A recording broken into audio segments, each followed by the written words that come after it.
Lips, teeth, tip of the tongue, lips, teeth, tip of the tongue, lips, teeth, tip of the tongue, lips, teeth, tip of the tongue, lips, teeth, tip of the tongue, lips, teeth, tip of the tongue, lips, teeth, tip of the tongue, lips, teeth, tip of the tongue, lips, teeth, tip of the tongue, lips, teeth, tip of the tongue, lips, teeth, tip of the tongue, lips, teeth, tip of the tongue, lips, teeth, tip of the tongue.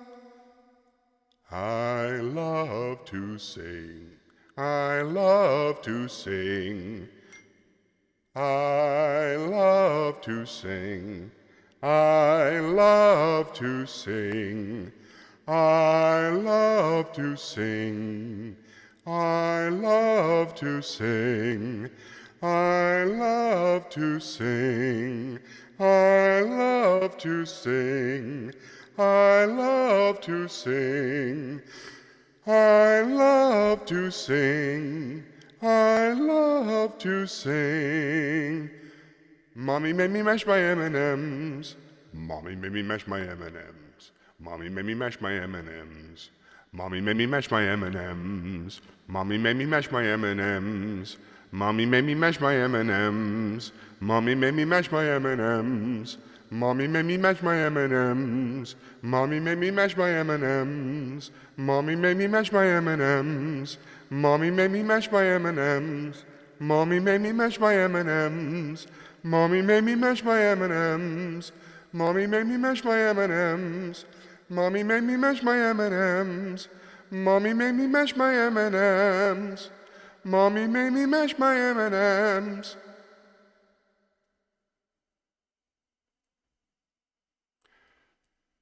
Red leather, yellow leather, red leather, yellow leather, red leather, yellow leather, red leather, yellow leather, red leather, yellow leather, red leather, yellow leather, red leather, yellow leather. Good blood, bad blood, good blood, bad blood, good blood, bad blood, good blood, bad blood.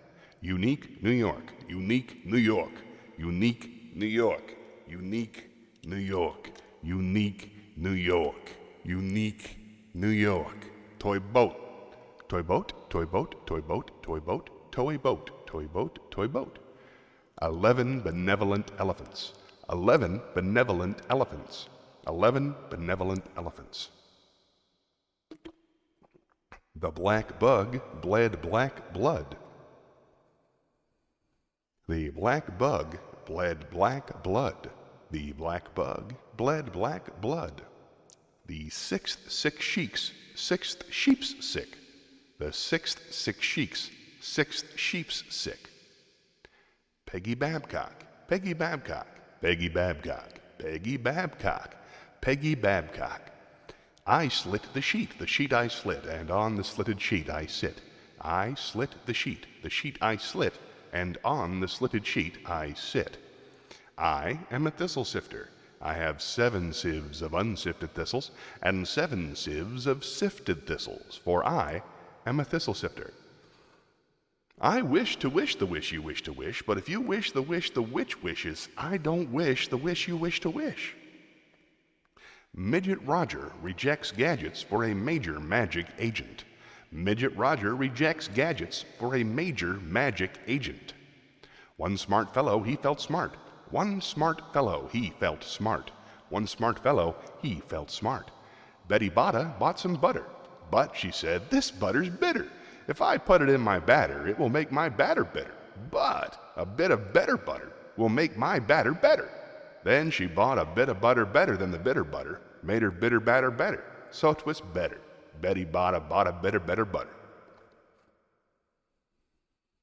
Amidst the mists of fiercest frosts, with barest wrists and stoutest boasts, he thrusts his fists against the post, and still insists he sees the ghost. Oh, what to do today, in a minute or two to two. A thing distinctly hard to say, but harder still to do. For they'll beat a tattoo at 20 to 2, or rat-a-tat-tat, rat-a-tat-too, and the dragon will come when he hears the drum. At a minute or two to two today, at a minute or two to two. She stood on the balcony, inexplicably mimicking him hiccuping, and amicably welcoming him in.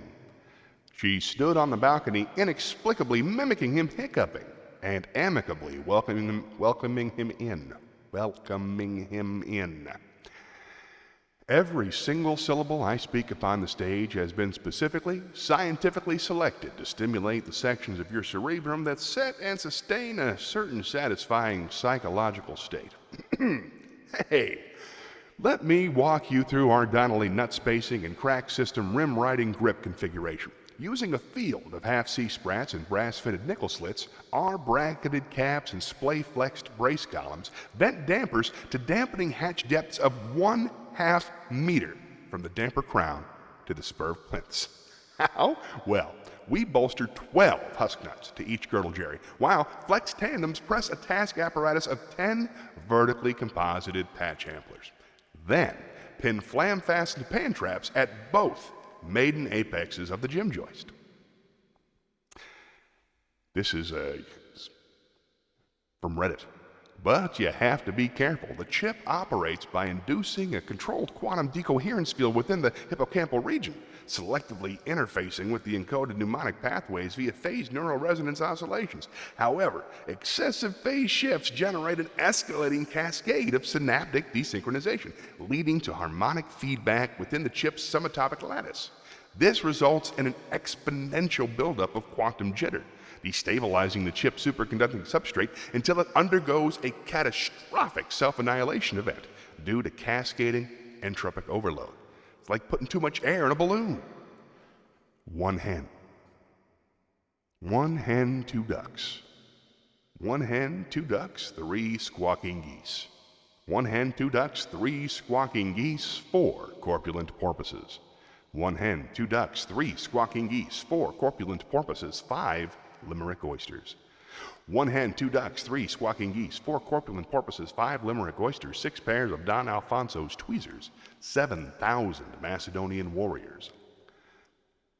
One hen, two ducks, 3 squawking geese, 4 corpulent porpoises, 5 limerick oysters, 6 pairs of Don Alfonso's tweezers, 7,000 Macedonian warriors in full battle array, 8 brass monkeys from the ancient sacred crypts of Egypt, 9 apathetic, diabetic, sympathetic old men on roller skates with a marked propensity for procrastination and sloth. Give me the gift of a grip-top sock, a drip-drape, ship-shaped tip-top sock, not your spiv, slick, slapstick, slip-slop stock, but a plastic elastic grip-top sock. None of your fantastic slack, swap, slop from a slapdash, flash catch, haberdash sock. Not a knick-knack, knit-lock, knock-knee, knickerbocker sock with a mock-shot, blob model trick tick-tocker clock. Not a rucked-up, puckered-up, flop-top sock. Not a super sheer, seersucker, puka sax mock sock. Not a spot-speckled, frog-freckled, cheap chic sock off a hodgepodge, moss-blotched, botched scotch block. Nothing slip, slop, drip, drop, flip, flop, or clip, clop. Tip me a tip-top, grip-top sock. All right. I believe it's magic time. What's up, dog? Yo, yo, yo! Let's start the big show.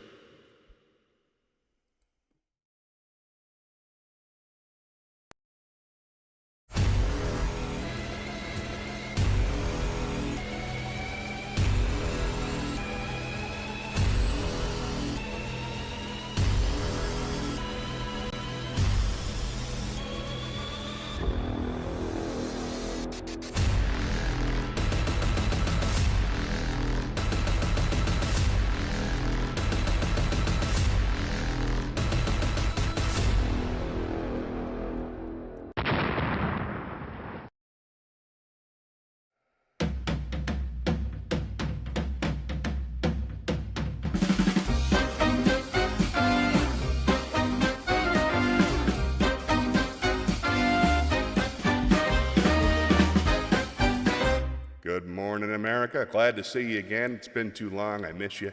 Hi, I'm Johnny Millwater. Let's see if I can fix this whole thing. I forgot I got to do this 3-4 times to make it work. Huh? No, almost. There we go. And we move this over here. And now we're golden. All right, welcome to the big show. I'm Johnny Millwater. I missed you a lot. Thank you so much for tuning in. This is Johnny's Happy Place. Every Sunday, I come out to the Comedy Zone here in Charlotte, and I try to read some of my favorite things in the whole world, just for fun. I'm here with my co-host, I've decided, Shayna Cashner. Hi, Shayna. How you doing, DJ? You feeling good? Do I sound like I'm echoing? Let me take a listen. All right, that sounds right. Oh, I know what it is. I got the reverb on. Hold on. Advanced Audio Properties, thank you for the heads up. I was messing with my settings because my good friend Mona Lisa is going to come in today, and she's an audio engineer, and she's going to help me make everything sound right. But first, I need to fix this. Advanced Audio Properties, no, it's features. Thanks for being patient. I'm going to fix this for 1 second. Hold on.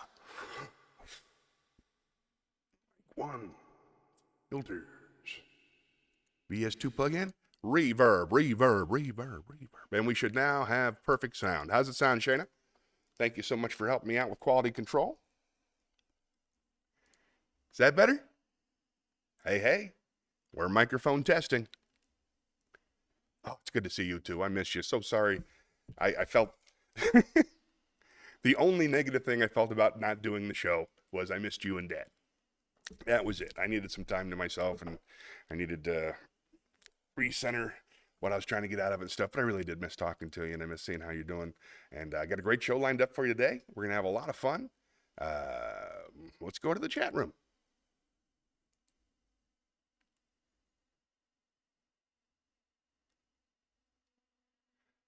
Uh-oh. All right, give me the business again. Hold on, let's see if I can fix that too. See, this is fun. Tell me about how you doing. I haven't seen you in forever. I miss you. I'm hoping to see you next week, but you know how it is. It's crazy out here. All right, hold on. Let's see. Let's do the chat off. The chat on. No. All right. Let's do the Facebook chat.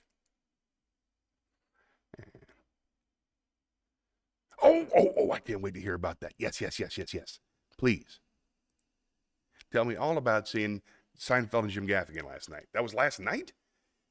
Tom Stover was in the show? That's unbelievable. Or did you go see it with Tom? He's a great guy. I miss Tom. I'm glad he's back in town. How'd it go? Consequently, hey, I was just thinking about you. Welcome back. I haven't broadcasted in a month. I missed you. You okay? We were just talking. Shayna went and saw saw Jim Gaffigan and Jerry Seinfeld last night. Now, just a quick question: were there any other comedians in the lineup? Was there somebody before? And who went first? Who went second? I'm guessing Jim went first, and Jerry went second. But I'm very curious how it went. If they had any time on stage together, tell me everything. Oh, I'm psyched. Oh, the Spectrum Center. Oh my gosh, that sounds like 10,000 people. Does that sound right? Good. Just been a busy time. Oh man. There was an opener, but I can't remember his name. Nobody ever can. I'll find out from somebody. Don't worry about it. Wasn't me. That's what we need to know. Let's see. Tom and I were in the audience, and I'm good. Been a busy time. Is it a busy time because of work, or is it a busy time because of life? What's been going on with you? With me, I got really sick about a month ago. I went down to Florida to visit my in-laws, and I picked up some kind of whatever it was, and I was sick for about a week physically, and then I was sick for a week about mentally, and then the week after that, nobody wanted to come, so I didn't do the show. I've been pretty down. This week, I feel great. I'm back. I'm 100%, and keeping busy. I'm planning the monthly show now. We have the cruelty-free comedy show that I do once a month. Making great progress on that, and that's pretty much all I'm really concentrating on, that and the family. My son just had his last driving lesson. Orion, he just had his last driving ed class that I had to drive him to on Saturday, which is amazing. Yesterday, let's see, we had a flat tire, and we had to tow the car, and I had to wait for 4 hours. I don't know how exciting that is. I don't know. Ask me questions. I don't know what's going on. What's going on with you? I am feeling better. Thank you. Oh, that's very cool. That's very cool. Of course, it's tons of people. They're the best comedians in the world. Oh, I want to know who the name was. Was it Joe Gaff? Was it Joe Zimmerman? Seems like he'd get that gig. Maybe we can Google it or something. I really want to know. That's a great gig. What's going on with you, consequently? How's work? I'm so glad you're feeling you were last week. I wish you would get into it now. Now is the perfect time to get into it, because I can barely text back when you want to talk about these things, but I could talk to you. I want to know what you're going through. I know it's been rough. But if you don't want to, you don't have to. You can tell me at brunch or something. I want to lend a friendly ear, I suppose. Well, we got a great show. I got lots. I mean, we could talk about stuff. The more you type, the more I'll talk about it. But we're at the end. It was a 60-something bald black man. Ooh. That is Wait, I can picture him. I'm kidding, of course. I have no idea who it is. It might be Alfonso. No, I'd have to see a picture. I'll look him up. Oh, of course, the world's gone nuts. There is no doubt about it. Oh man, yeah. No, it's if you watch the news, even poorly, it's all going down. It's going down fast, and it's going down right around us. And I don't know what we can do about it either, except try to. Now is the time to be kindest to the people close to us, both physically and emotionally close to us. And now's a great time to be kind to your neighbors and be seen being loving to all kinds of people, especially in my neighborhood. If all this goes down, they need to know that I'm on their side. Oh, it's ugly out there. It's really, really, really ugly. But it's also springtime. There's lots of beautiful things that you cannot deny. You got the flowers blooming. We got the big pink pear trees that are putting rose petals in our hair everywhere we go. It's 65 degrees in the morning. You have the windows open in the morning. It's fantastic. Cool breezes, flowers blooming everywhere you look. I love springtime. And when it's springtime, it doesn't matter who's president, because all that stuff is completely unrelated to whatever that dumbass is doing. So try to focus on the gifts, the bigger gifts, not the gifts from your country, but the gifts from your world. And I think you might be able to get more out of it. I'm so glad to hear you going outside more. It's so nice. It's beautiful out there. I can't wait. As a matter of fact, I got a whole bunch of stuff. I got springtime stuff. Let me spin the wheel. Let's see if something cool comes up.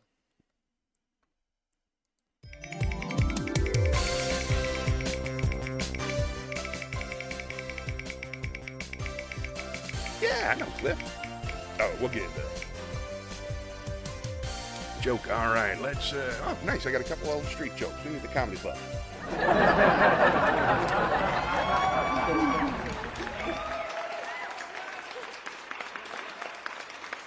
All right. Let's find my street jokes. I think you're going to like a couple of these. And if you have any you'd like me to read, feel free to just type them up. All right, here we go. Oh, this could be great. Okay. What do you call a locomotive carrying bubble gum? A choo-choo train. Another one? Okay, one more, but that's it. One more. How do you get a mouse to smile? Say cheese. No, you're right. Let's keep moving. I agree with you. We'll keep going. It's the microphone. That's what's going on over there. There we go. All right. Let's see. I do know Cliff Cash. He has become a very much political activist. Oh, that's true. I didn't know he was organizing and leading marches. Good for him. I just thought he was making YouTube content and stuff about the presidency. I'm glad he's doing it.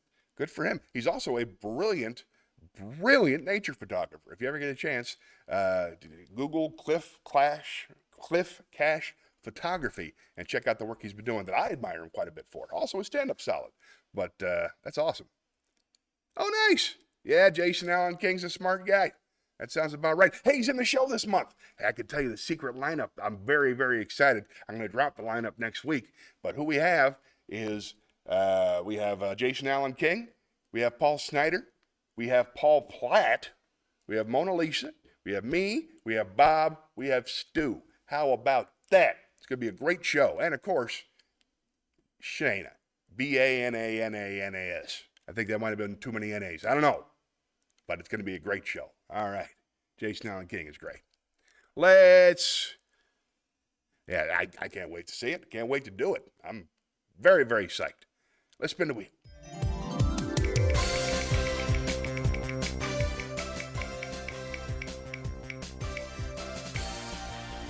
Ooh, prose. All right, then. Why don't you meet me in the prose library? Both Pauls. That's right. It's a Paul overload. I'm going to put them right back to back just to irritate everybody. That's probably not true. All right, prose. This is an excerpt from Giovanni's Room by James Baldwin. I'm a humongous fan of both Pauls, too. I can't believe they both said yes. Been trying to get Paul and his mom on the same show. You know that? Yeah, you know Paul's mom. All right, you get it. All right. This is an excerpt from, oh, no, I do the headphones for this, I forgot. Prose.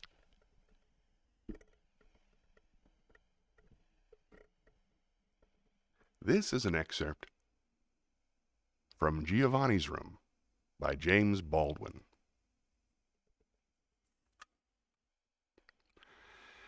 Perhaps everybody has a Garden of Eden, I don't know, but they scarcely seen their garden before they see the flaming sword. Then, perhaps, life only offers the choice of remembering the garden or forgetting it. Either or. It takes strength to remember.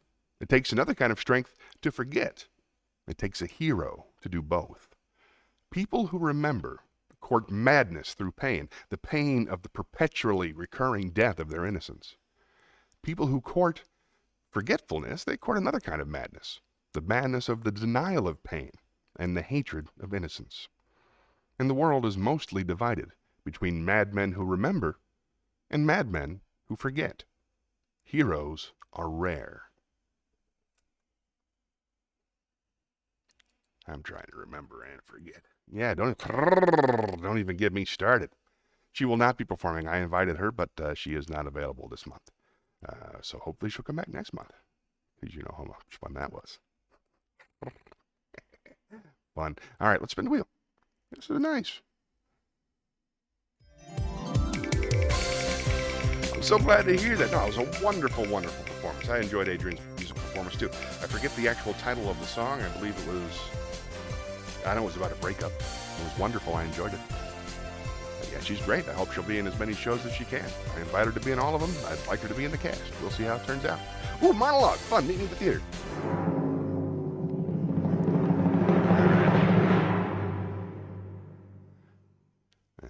Let's see. Let's do, this is one of my favorites.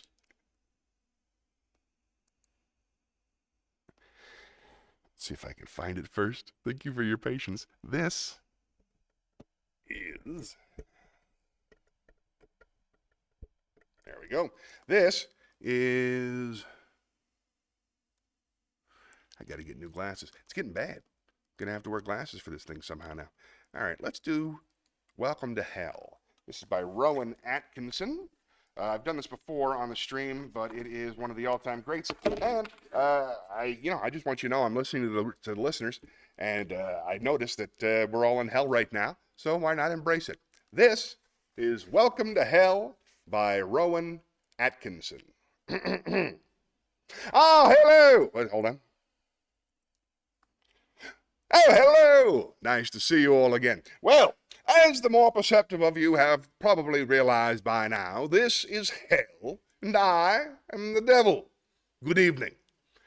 You may call me Toby, if you like. We try to keep things informal here, as well as infernal. That's just a little joke. I tell it every time. Now, you're all here for eternity, ooh, which I hardly need to tell you is a heck of a long time, so you'll all get to know each other pretty well by the end. But for now, I'm going to have to split you up into groups, and would you stop screaming? Thank you. Now, murderers, over here, please. Thank you. Looters and pillagers over here. Thank you. Thieves, if you could join them, and lawyers, you're in that lot as well.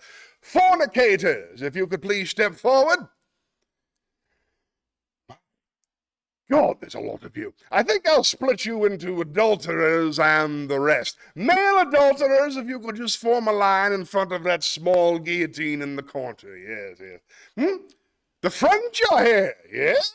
Well, if you just come down here with the Germans, I'm sure you'll have plenty to talk about. Atheists over here, please. You must be feeling a right bunch of nitwits. And finally, Christians. Yes, Christians? Yes, I'm sorry. It turns out the Jews were right. All right. Any questions? Yes. No, I'm afraid we don't have any toilets.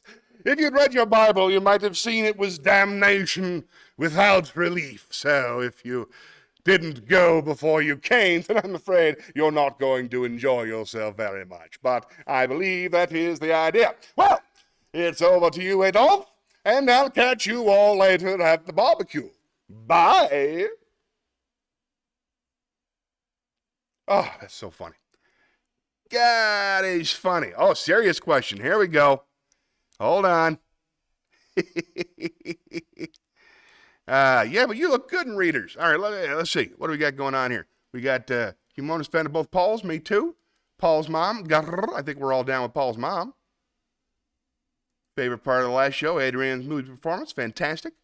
Started wearing readers when you hit my 40s. I think they look fantastic on you if I ever see you break them out. How do you fall? How do you find Will Smith in a store? You look for fresh prints. It's too bad Will Smith is dead to me. Or I would tell that joke on the show. It's a good joke. Fresh Prince, like the Fresh Prince of Bel-Air.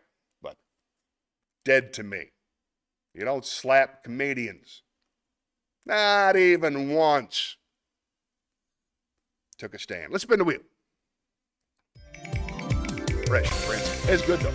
It's a funny joke.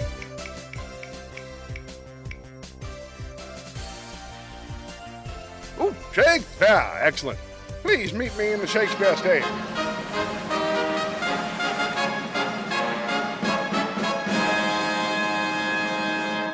Welcome, my friends. We have sonnets, and we have something from... I can stop talking like that. We have sonnets, and we have a speech from Julius Caesar. They're both kind of a bummer. Let's do the sonnet in case Dad shows up later. This is impressive, though. Sonnet number 50.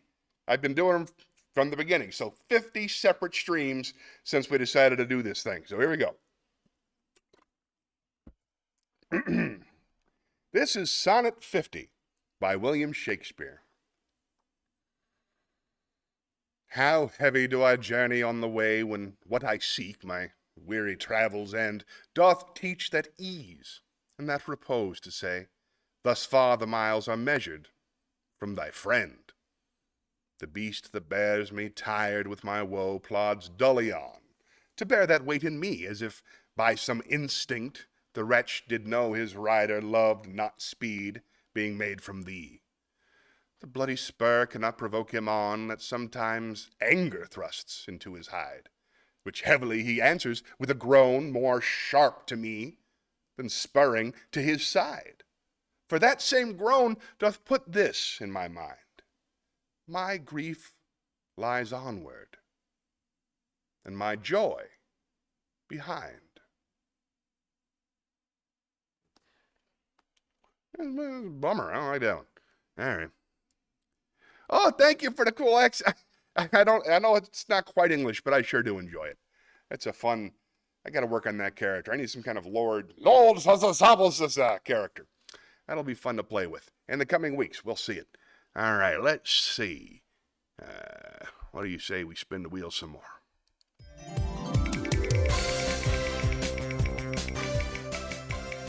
Are there any good things happening in the world to your attention besides the flowers and everything? How's the pup? How's your boy doing? Girl, sorry. How is your dog? Pepper. Little poem. Oh, poems, good. Meet me at the Poetry Corner.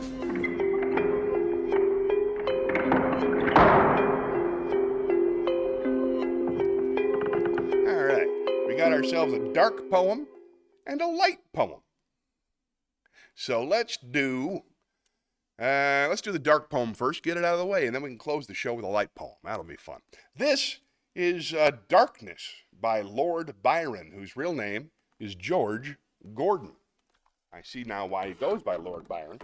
George Gordon sounds like a made-up name for an alien.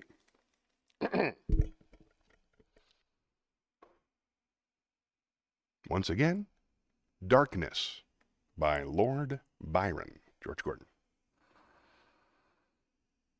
I had a dream, which was not all a dream.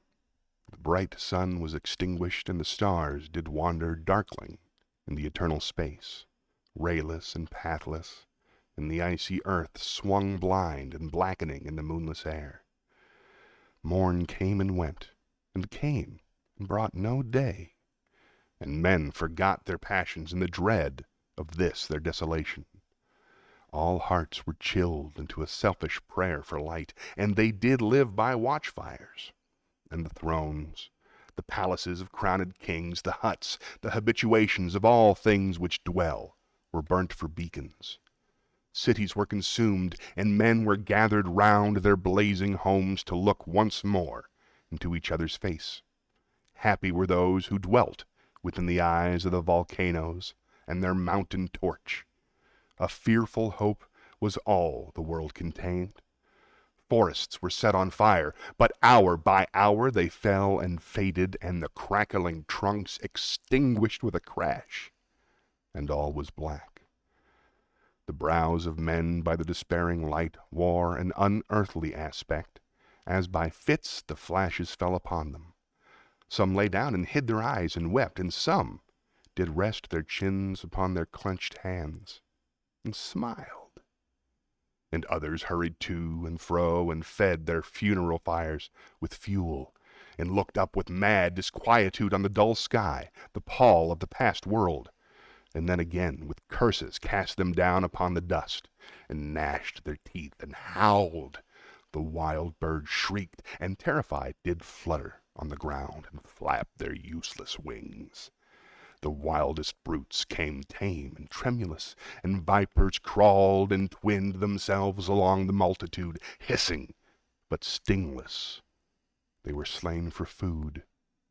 And war, which for a moment was no more, did glut himself again. A meal was bought with blood, and each sate sullenly apart, gorging himself in gloom. No love was left. All earth was but one thought, and that was death, immediate and inglorious. The pang of famine fed upon all entrails. Men died, and their bones were as tombless as their flesh. The meager by the meager were devoured. Even dogs assailed their masters, all save one. And he was faithful to a course, and kept the birds and beasts and famished men at bay, till hunger clung them, or the dropping dead lured their lank jaws. Himself sought out no food, but with a piteous and perpetual moan, and a quick, desolate cry, licking the hand which answered, not with a caress, he died. The crowd was famished by degrees, but two of an enormous city did survive, and they were enemies. They met beside the dying embers of an altar place where had heaped a mass of holy things for an unholy usage.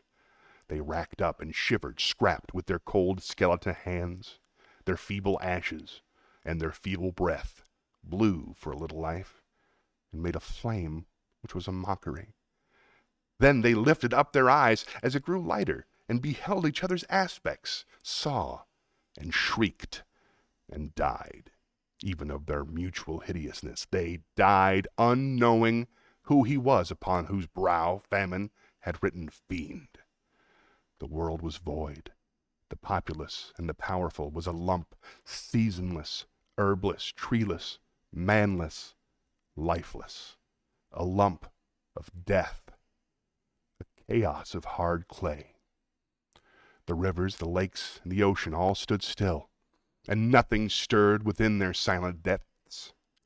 Ships, sailorless, lay rotting on the sea, and their masts fell down piecemeal. As they dropped, they slept on the abyss without a surge. The waves were dead. The tides were in their grave. The moon, their mistress, had expired before. The winds were withered up in stagnant air, and the clouds perished. Darkness had no need of aid from them. She was the universe. Darkness had no need. Well, that's a tough one. Ooh, let's see what she said. I can't remember if I told you, but 3 weeks ago, Winston-Salem, I remember that to visit the old flame. Yes. How'd it go? He's a comedian. Oh, and he made you laugh so much. Yay. I hope it's that guy I know. Was it that guy you went and saw the show with? I just want you to be happy. Waited tables together. It's my first job out of college, a really fun, exciting chapter in my life. Seems like a lifetime ago. It is a lifetime ago. You're a whole different person back then. But still, you get to keep those memories. It's great. I like him a lot. The main is he lives 75 minutes away and doesn't have a car. Well, if you like him a lot, go pick him up. The anticipation just makes it sweeter. It really, really does. That drive is pure pleasure in my experience. But, what do I know?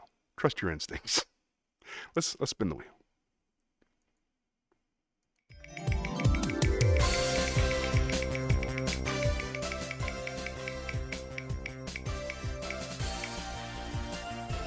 Ooh, Zen koans. All right. Well, we've read all 100 Zen koans. So let us now attempt some Buddhist parables. This is Buddhist Parable 009. And the title is Awakening to the Way is Not Enough.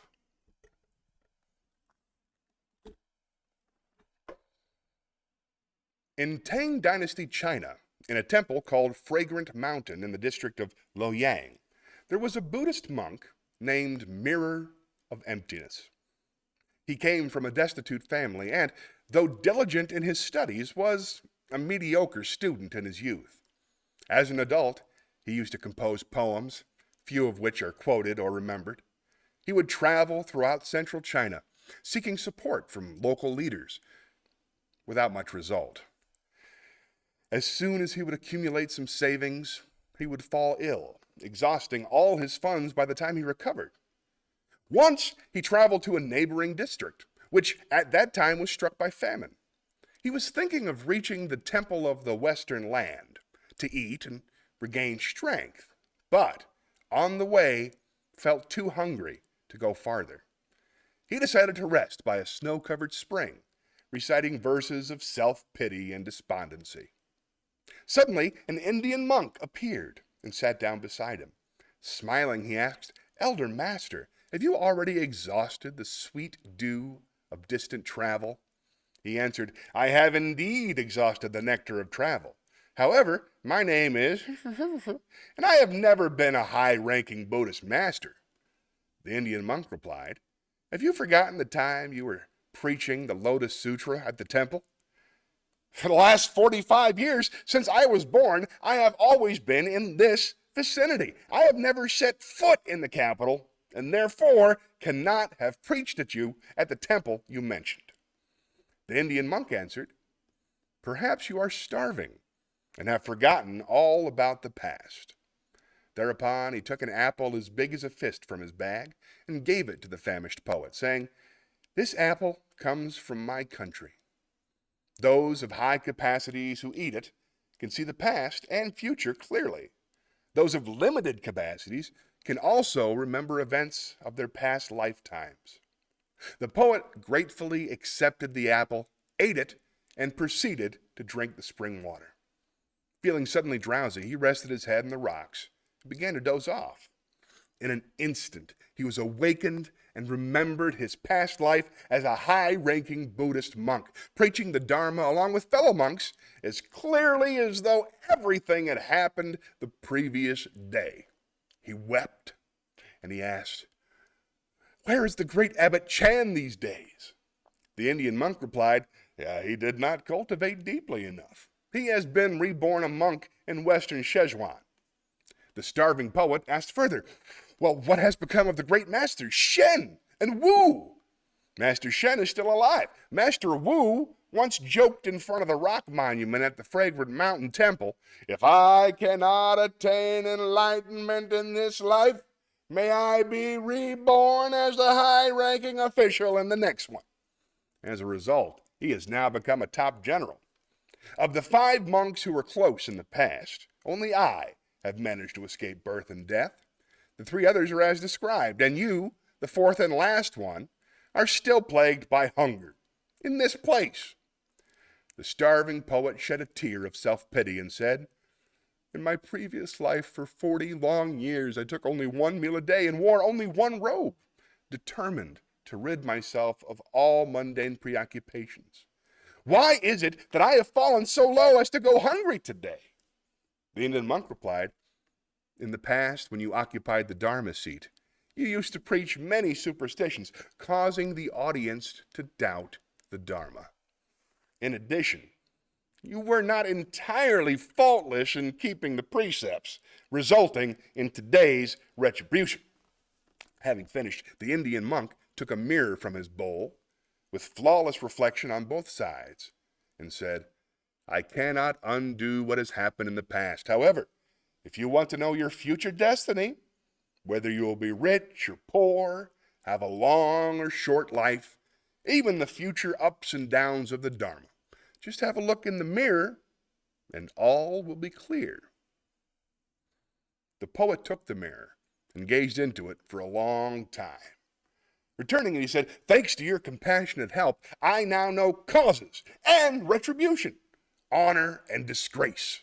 The Indian monk put the mirror back in his bowl, took the poet by the hand, and started to walk away. After about 10 steps, he disappeared. That same night, the poet entered the order at the Temple of the Divine Seal and was given the Dharma name, Mirror of Emptiness. After receiving the complete precepts of a bhikshu, he traveled throughout the country, practicing the way, his high conduct and ascetic practices being praised by all. Later on, Zen Master Mirror of Emptiness once met with a certain layman from the temple of the Western land. Telling the latter about his past, he said, I am now 77 years old. My Dharma age is 32. I have only 9 more years to live. After my death, who knows if the Dharma will still exist as it is now? The layman, puzzled, tried to inquire further. The master did not reply. He just requested a pen and began scribbling some lines on the north wall of the tower, which housed the Tripitaka, which is the Buddhist canon. The words represented the prophecy of Zen Master Mirror of Emptiness, the gist of which is as follows.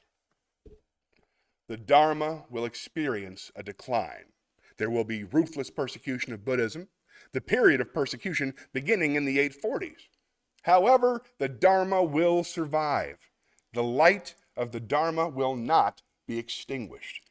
This prophecy is consonant with the destruction of Buddhism under the Chinese Emperor Tang Wu-sung, who ordered the razing of some 47,000 temples and forcibly returned hundreds of thousands of monks and nuns to the laity. Fun. All right, let's see what Shayna said. This is pretty good. Used to wait tables together. 75 minutes away. Speaking of cars, Tom Stover has the coolest car. Oh, blue Corvette. Nice. Might as well join the A-team. What a cool guy. I did not know he was a race car driver. That's very, very cool. I was in a race car driving movie once, and I knew him back then, but we never talked about it. Tom is a really great guy in so many ways. He's good looking, very kind, friendly, smart, funny, stylish, thoughtful, financially stable. We have some similar interests, just to name a few of the qualities I like about him. I just wish we had more chemistry. Can't force that. I really like him as a person, though, so I hope he and I can remain friends. Certainly not too much information. I'm interested in such things. I know how you feel. It's all chemistry. Pretending it's not is just setting yourself up for heartbreak. You either feel it or you don't. That's it, and that's all. Well, I hope you guys get along, and who knows, sometimes chemistry shows up later in a relationship. You never can tell. You find a common interest of some kind. You know what I'm talking about? Who knows?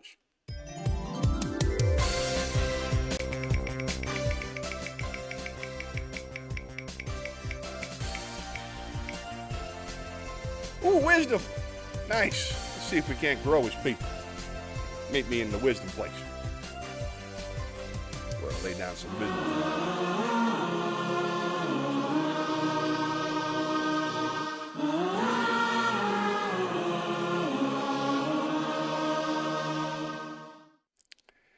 Here's some wisdom from Anne Bradstreet, Annebradstreet.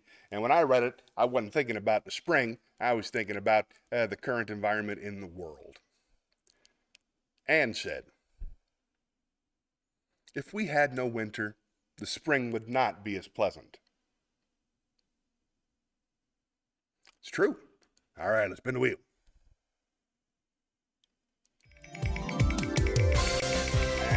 What are you going to do on paper? spend much time with them as you can. Let's see what happens. Acapella Library.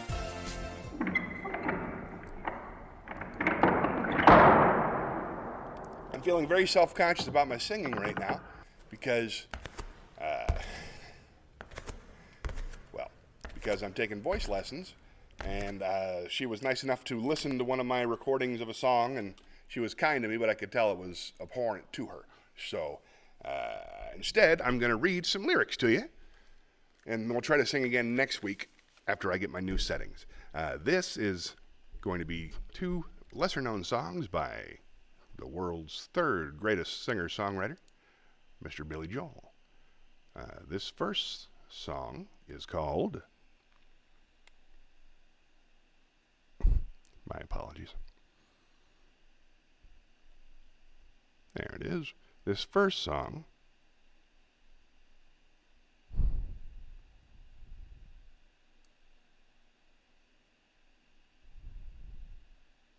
there it is. This is Angry Young Man by Billy Joel. Yay! On paper, we've hung out, we've gone on dates. Let's see what the... Hold on. Hung out about 4 times. Well, that's fantastic. That's fantastic. Just see if you feel it. And at the very least, it's wonderful company. Ain't nothing wrong with wonderful company, even if you don't date. Just someone you enjoy spending time with is such a rare and wonderful thing. Make sure you treasure it. I love Billy Joel, too. This song is Angry Young Man by Billy Joel off of his album Turnstiles.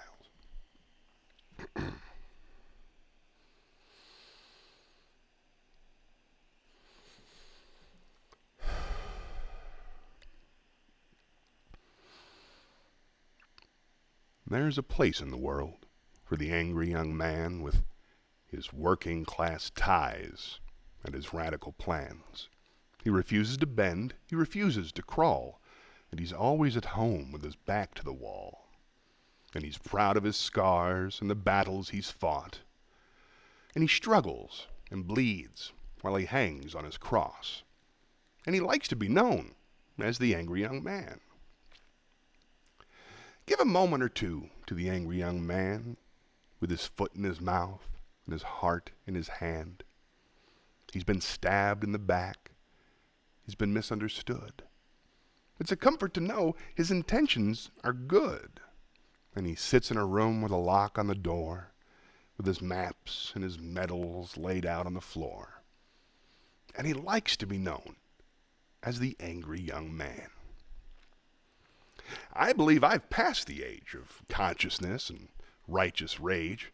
I've found that just surviving is a noble fight.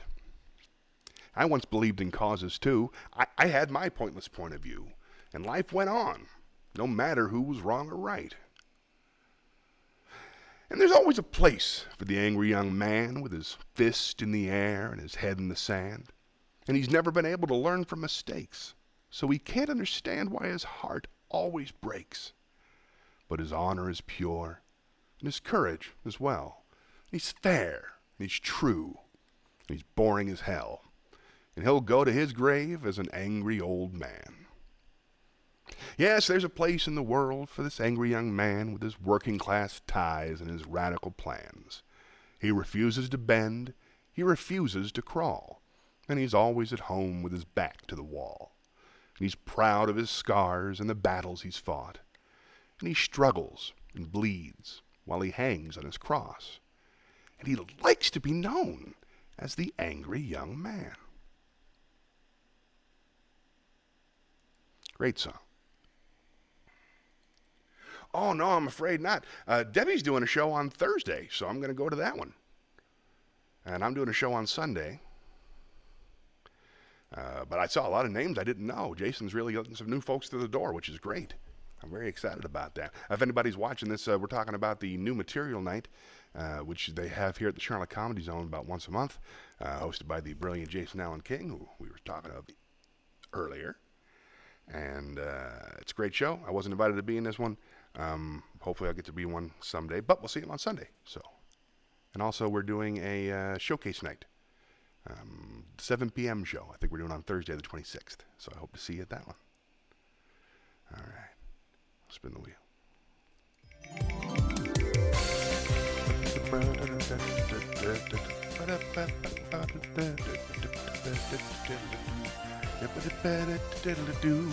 Oh, Roses and Thorns. Nice. Let's do it. Yeah, meet me in the chat, Shelley.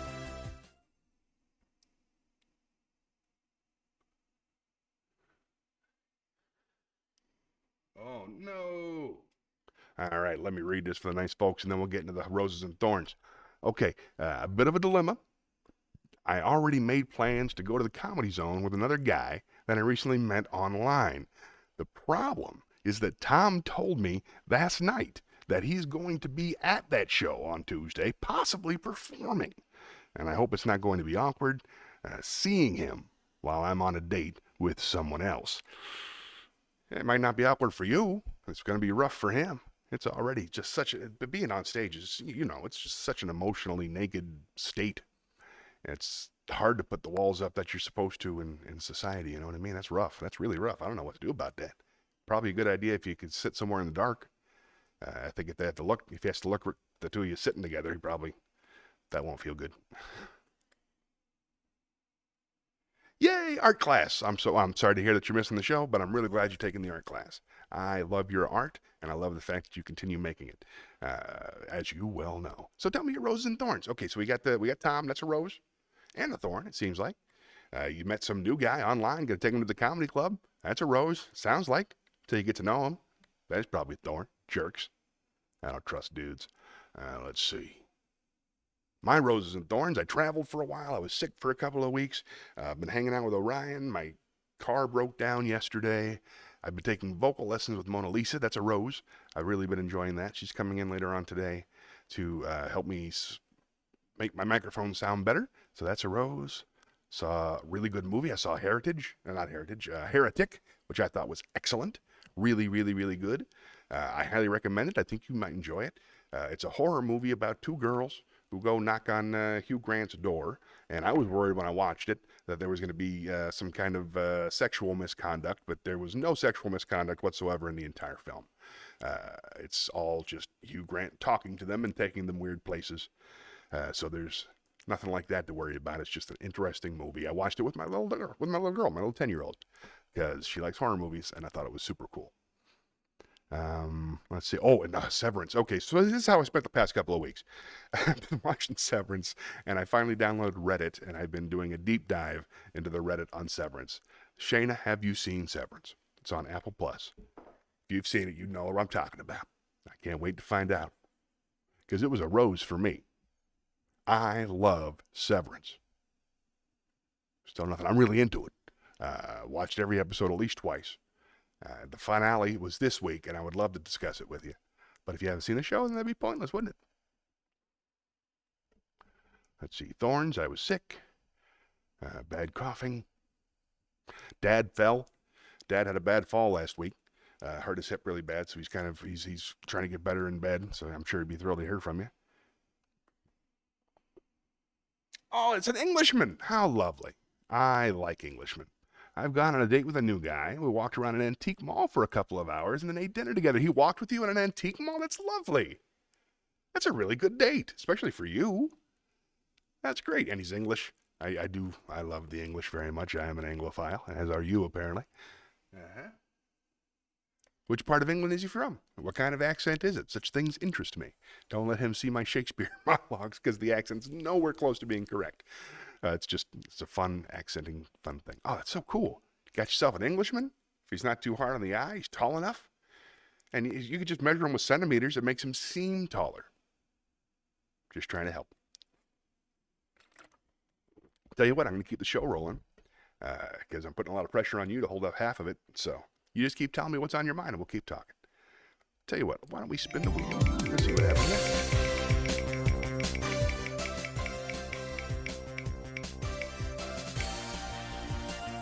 Feelings.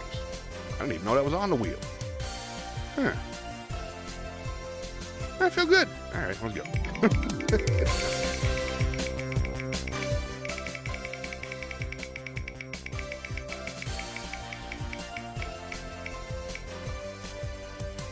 All right, jokes. Maybe at the comedy club.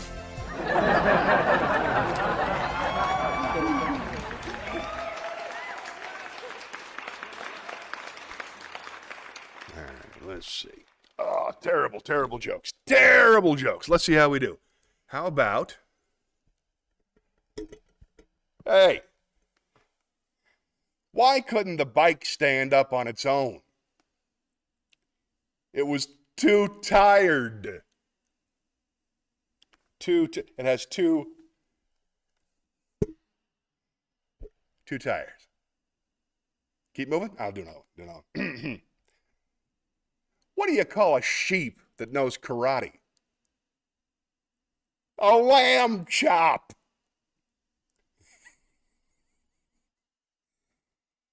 Oh, coming this way. Why'd the snowman buy a bag of carrots? Because he wanted to pick his nose.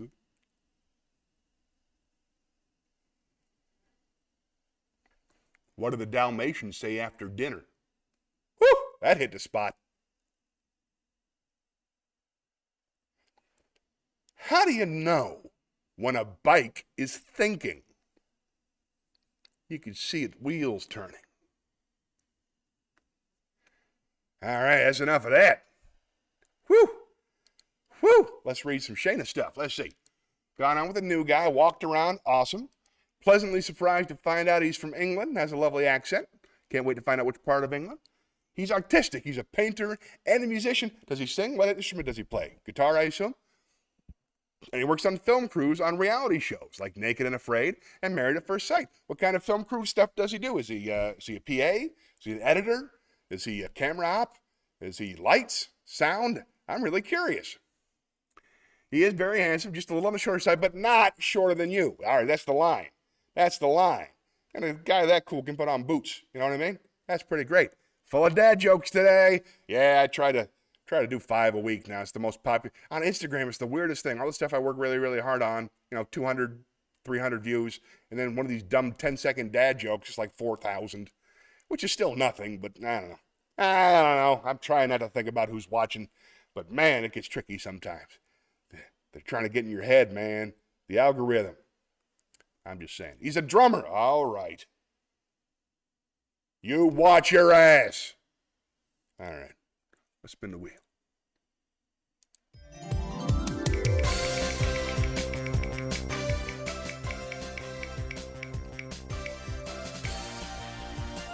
Ooh, pros. Nice. Meet me in the pros library, would you?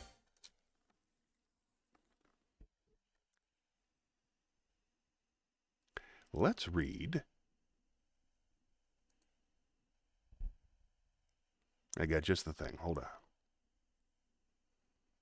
I don't remember what it is, or I would intro it now. No, that's not it. No. Jokes. No. Here it is. This is prose from Pablo Neruda. Naruda. Pablo spelled like it's supposed to. It's a bit of a bummer, and it's translated from the Spanish, so try to roll with it. This is called You Start Dying by Pablo Neruda. You start dying slowly if you do not travel, if you do not read, if you do not listen to the sounds of life, if you do not appreciate yourself. You start dying slowly when you kill your self-esteem, when you do not let others help you. You start dying slowly if you become a slave to your habits, walking every day on the same paths, if you do not change your routine, if you do not wear different colors or speak to those you don't know. You start dying slowly if you avoid feeling passion and their turbulent emotions, those that make your eyes glisten and your heart beat fast. You start dying slowly if you do not risk the safe for the uncertain, if you do not chase a dream, if you do not allow yourself at least once in your lifetime to run away from sensible advice. Don't let yourself die slowly.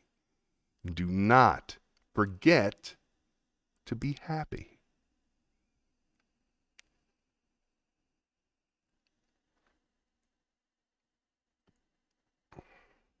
Ooh, sound engineer. Awesome. And a drummer.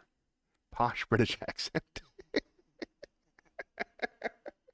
Ask him what city he's from. He'll probably say, "Oh, from Staffordshire. It's near London." That's most of my English friends. When speaking to Americans, they always say near London for our sake, since we can't picture anywhere else in their beloved country. But they have 9 or 10 different English accents in that tiny little island, and they're all interesting to me. And Posh is certainly a lot of fun. He's the sound engineer. Oh, that's hard. Respect. That takes focus and patience. That's a good. The sound engineers that I've known are pretty good guys. Let's see. Been practicing a new karaoke song, "Hook" by Blues Traveler. Ooh, that is an ambitious song. Then you win the pay.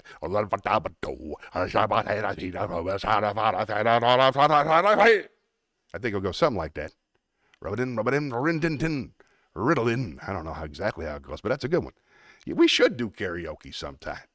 I've been working on a new song. I wrote a new song. It's called "Tourist in a Speedo." And it's based on just the guys I would used to see hanging out by the pool, by the buffet on the cruise ships. There was always European dudes who were about my size wearing Speedos. So I wrote a song about it, and I finished that other song, "Quiet in My Room." I'm going to do that on Thursday. I'm recording that with my sound engineer friend now. So, yeah, Hook, that's a tough one. That's a tough one. That is ambitious. I'm trying to learn... the one that's going to take me months and months and months is Alphabet. Dagnabbit. Guess I'll never know. Hold on, I'll look it up like a sucker. Starts with Alphabet, I know that. Meanwhile, what do you call a fish with no eyes? Shh.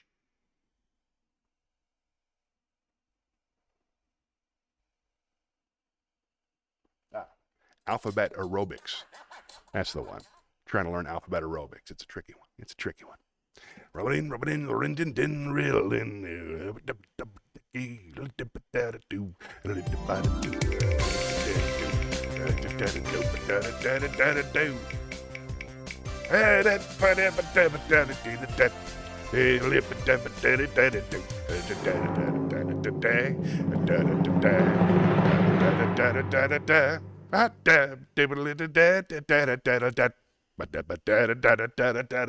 Okay. I don't know why I know those notes and none of the words, but I do. Let's see where we land. Monologues. All right, this is a tough one. This one, I gotta admit, this is self-indulgent. I don't know how much you'll enjoy this one, but it's my favorite monologue because it's gibberish. It's from Waiting for Godot. It's by a character named Lucky, who doesn't speak the entire play except for this monologue. At one point, his master says, "Speak!" And Lucky says the following. Try picture me with long white hair. Given the existence as uttered forth in the public works of Puncher and Waltman, of a personal god, quack, quack, quack, quack, with white beard, quack, quack, quack, quack, outside time without extension, who, from the heights of divine apathia, divine athambia, divine aphasia, loves us dearly with some exceptions, for reasons unknown, but time will tell, and suffers, like the divine Miranda, with those who, for reasons unknown, but time will tell, are plunged in torment, plunged in fire, flames if that continues, and who can doubt it will, fire the firmament, that is to say, blast hell to heaven, so blue, still, and calm, so calm, with a calm, even though is intermittent, is better than nothing, but not so fast. And considering what is more, that as a result of the labors left unfinished, crowned by the Academia of Anthropometry, of Essay and Posse, of Testu and Cunard, it is established beyond all doubt, other doubt than that which clings to the labors of men, that as a result of the labors unfinished of Testu and Cunard, it is established as hereinafter, but not so fast for reasons unknown, that as a result of the public works of Puncher and Waltman, it is established beyond all doubt that in view of the labors of Fartoff and Belcher, left unfinished for reasons unknown, of Testu and Cunard, left unfinished, it is established what many deny, that man, in posse of Testu and Cunard, that man in Essie, that man in short, that man in brief, in spite of the strides of alimentation and defecation, is seen to waste and pine. Waste and pine concurrently, simultaneously. What is more, for reasons unknown, in spite of the strides of physical culture, the practice of sports such as tennis, football, running, cycling, swimming, flying, floating, conating, camogie, skating, tennis of all kinds, dying, flying, sports of all sorts, autumn, summer, winter tennis of all kinds, hockey of all sorts, penicillin and succedanea in a word. I resume, and concurrently, simultaneously, for reasons unknown, to shrink and dwindle, in spite of the tennis. I resume, flying, gliding, golf over 9 and 18 holes, tennis of all sorts, in a word, for reasons unknown, in Feckham, Peckham, Fulham, Clapham, namely, concurrently, simultaneously, what is more, for reasons unknown, but time will tell, to shrink and dwindle. I resume, Fulham, Clapham, in a word, the dead lost per caput since the death of Bishop Berkeley, being to the tune of 1 inch 4 ounce per caput, approximately by and large, more or less, to the nearest decimal. Good measure, round figures, stark naked, in the stockinged feet, in Connemara, in a word, for reasons unknown, no matter. What matter? The facts are there, and considering what is more, much more grave, that in the light of the labors lost of Steinweg and Peterman, it appears, what is more, much more grave, that in the light of the labors lost of Steinweg and Peterman, that in the plains, in the mountains, in the seas, in the rivers, running water, running fire, the air is the same, and then the earth, namely the air, and then the earth, in the great cold, the great dark, in the air and the earth, abode of stones in the great cold. Alas, in the year of our Lord 600 and something, the air, the earth, the sea, abode of stones in the great deeps, the great cold on sea, on land, in the air. I resume, for reasons unknown, in spite of the tennis, the facts are there, but time will tell. I resume, alas, on and short and fine, on, a boat of stones, who can doubt it? I resume, but not so fast. I resume, the skull, the shrink and waste, and concurrently, simultaneously, what is more, for reasons unknown, in spite of the tennis, on the beard, the flames, the tears, the stone so blue, alas, the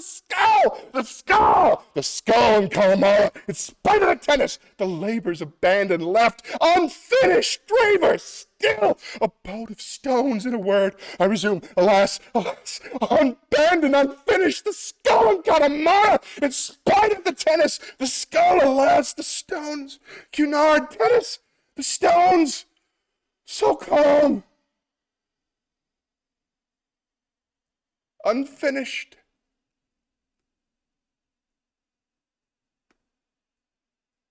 Oh, that was fun. I enjoyed it. Hope you had fun. Let's see what we got. Yeah. I haven't done karaoke since I left the ships. Except in my own home. I do them in here on the show every now and then. I know you're not crazy about being many people. I think it would be fun. We'll figure it out. You might throw another karaoke party. That sounds great. My family can come. Thank you. 1 7-year-old was at my last karaoke party. Very, very cool. Yeah, I put a lot of energy and passion into that monologue. It's a fun monologue because it's all sentence fragments, so you can change emotions with each segment fragment. It's as if you're starting a sentence and then you're getting distracted, and that's just really fun to play with. It doesn't make a lot of sense, but I really enjoy doing that one. So thanks for watching. Let's spin the wheel.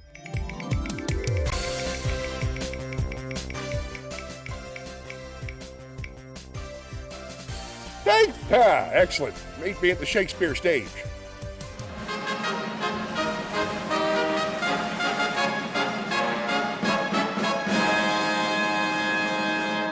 All right. let's do a speech from Julius Caesar. And if you're not liking the current news, and I certainly understand that, now's a great time to take an interest in Julius Caesar.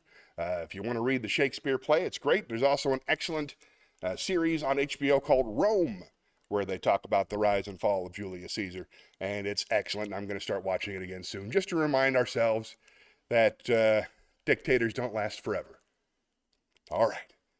This is from Julius Caesar. This is Antony immediately after the murder of Julius Caesar, reacting. Very emotional. Here we go. Hold on.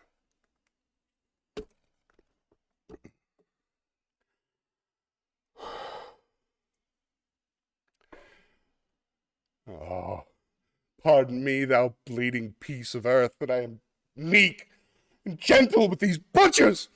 Thou art the ruins of the noblest man that ever lived in the tide of times. Woe to the hand that shed this costly blood! Over thy wounds now, I prophesy, which like dumb mouths do ope their ruby lips to beg the voice and utterance of my tongue. A curse shall light upon the limbs of men. Domestic fury and fire civil strife shall cumber all the parts of Italy. Blood and destruction shall be so in use, and dreadful objects so familiar, that mothers shall but smile when they behold their infants quartered with the hands of war.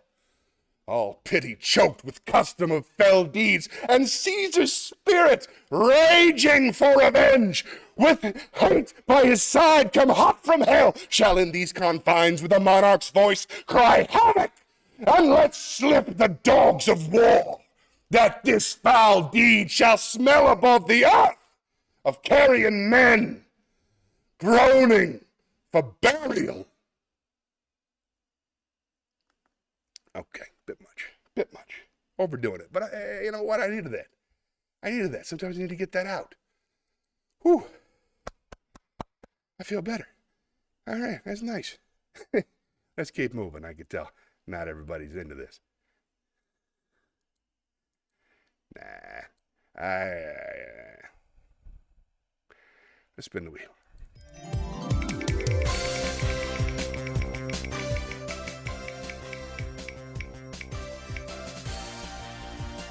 Ooh, poem.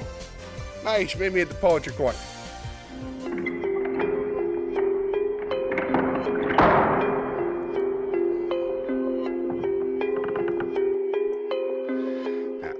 Your parties aren't too big, so I probably wouldn't be too uncomfortable. I understand, but there are people at your parties that I never want to see again, so I'm probably not going to go. But I do appreciate the invitation, and I do look forward to hanging out with you one-on-one sometime soon. Ooh, catching my breath after that. Wow, that was fun. This is one I looked up special for you. It's about how beautiful spring is. This is called The Spring Has Many Silences by Laura Riding Jackson. I assume she wasn't writing Jackson while she was typing this.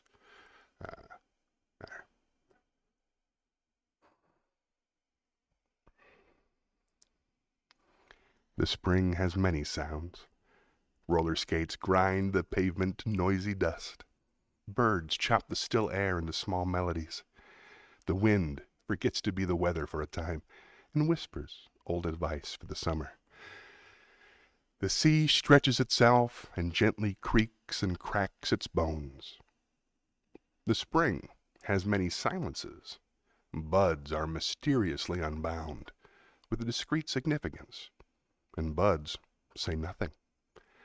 There are things that even the wind will not betray. Earth puts her finger to her lips and muffles there her quiet, quick activity. Do not wonder at me that I am hushed this April night beside you. The spring has many silences. Lovely. I miss this. That's not cool at all. Appreciate that. I do appreciate that you want to include me, and you're lovely, and who the people are you don't want to see, I would consider not inviting them, which is way above and beyond. That's it's my problem. It's not your problem.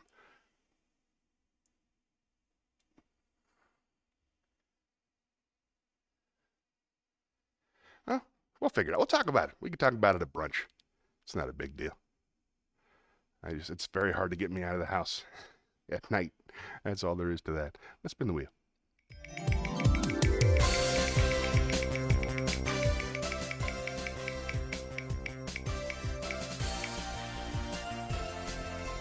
And going. Let's spin the wheel. Very nice. Meet me in the campfire, will you?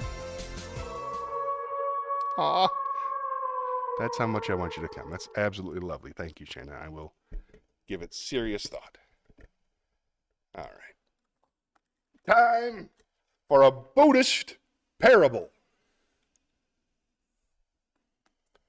Let's see. This one's short, so you don't have to freak out. Here we go. I don't know what that meant. I don't have to freak out. Give me the business. This is parable number 10. The Bird is Mine, which is also a hit song by Paul McCartney and Michael Jackson. Here we go. The Bird is Mine. Compassion. Parable number 10.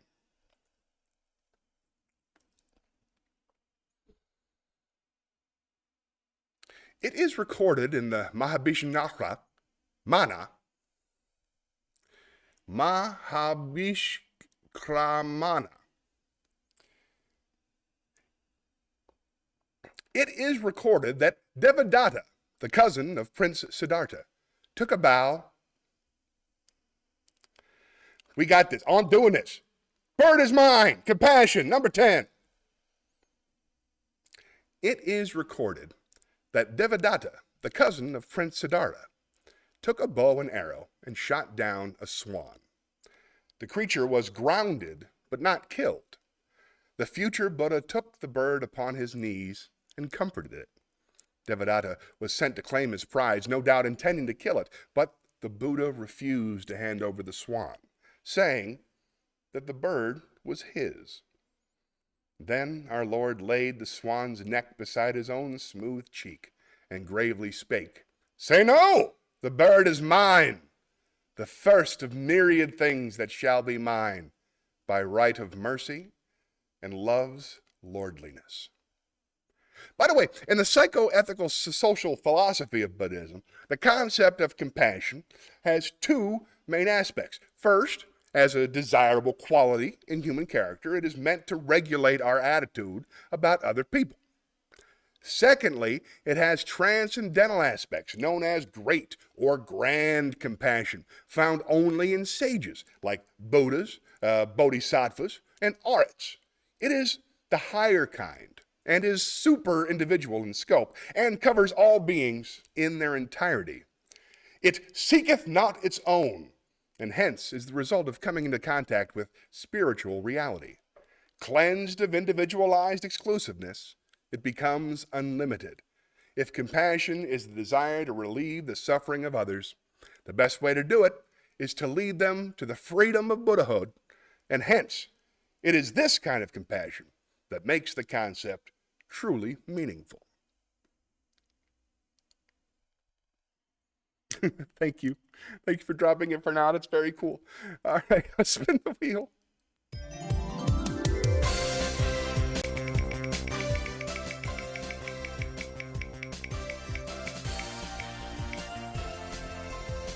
Wisdom. We got a little more wisdom left. There you go.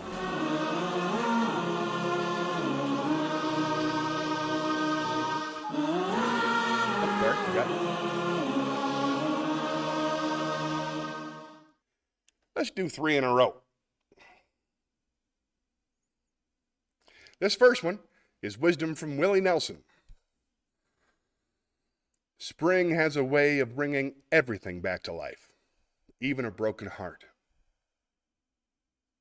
Here's some wisdom from John Harrigan, Harrigan. Happiness held is the seed. Happiness shared is the flower. Springtime, love it. More? You got it. Here's one. This is a wisdom from Henri Matisse.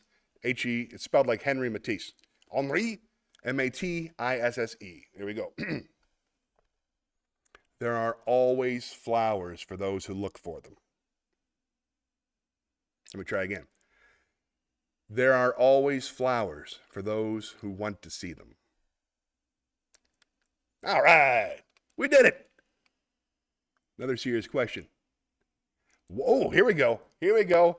What is it? What? Huh? Why are these? Oh, there we go. A little late now. There we are. All right. Why?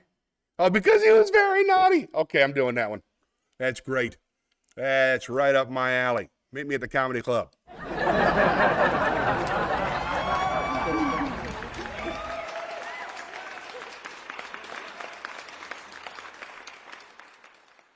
Why did the rope get put in timeout? Because he was very naughty. Love it. Absolutely love it. Killer joke. Thank you very much. Let us spin the wheel.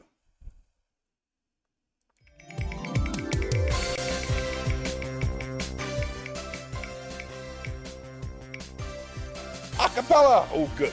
Meet me at the Acapella Library. Very nice. That's terrific. I really like that.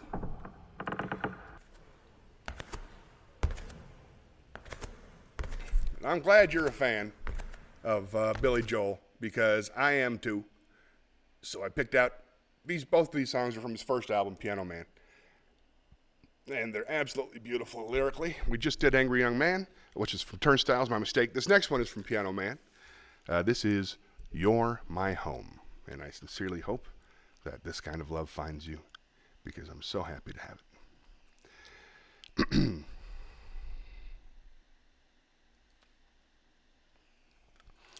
You're My Home by Billy Joel.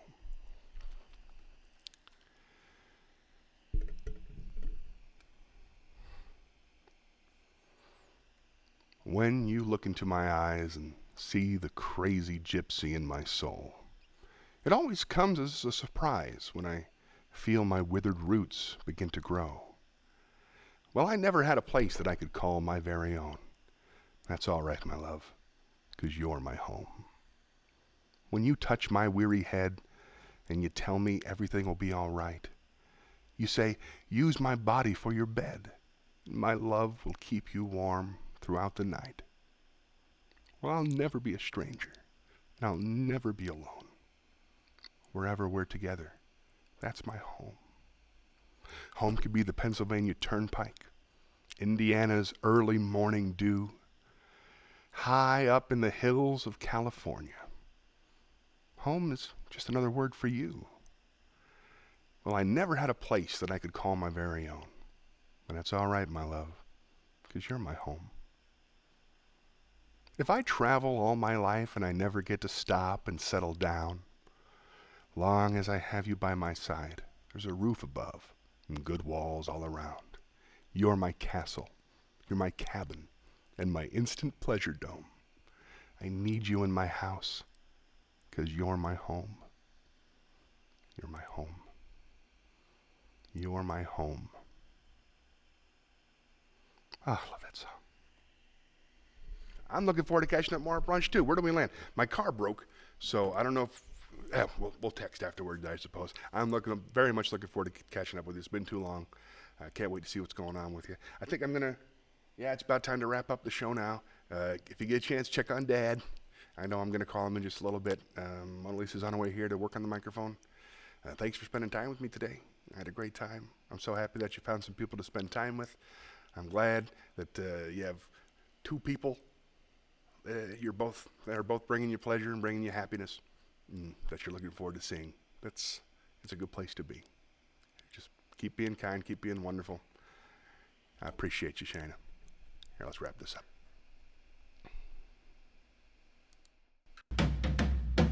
Thanks for watching. Back next Sunday at 11 o'clock.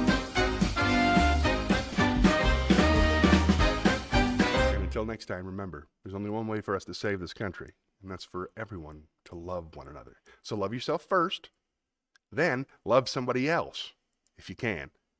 Then love everybody. That's what I'm trying to do. Till next time, be good, but not too good. We'll meet again. Don't know where, don't know when, but I know we'll meet again some sunny day.